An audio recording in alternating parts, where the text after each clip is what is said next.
వీక్షణ prayer house మరియు centre సంఘముల తరపున ప్రభువైన యేసుక్రీస్తు ఘనమైన నామములో మీ అందరికీ నా వందనములు.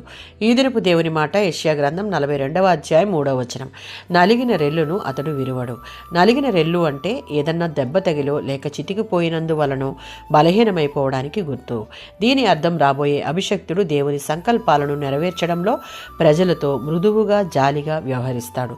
క్రీస్తు మార్గం కఠినమైనది, బలాత్కారంతో కూడినది కాదు.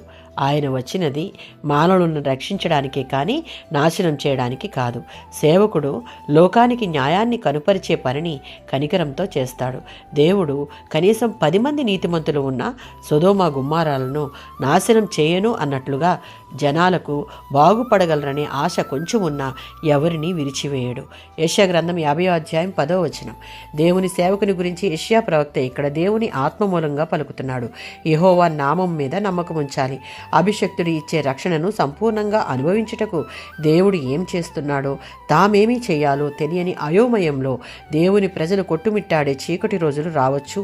అలాంటప్పుడు వారు దేవుని పట్ల, ప్రభువైన యేసుక్రీస్తు పట్ల భక్తిపూర్వకమైన భయము, విధేయత, దేవుని యందు స్థిరమైన నమ్మకం ఉంచి ఆయన మీద ఆనుకోవడమే.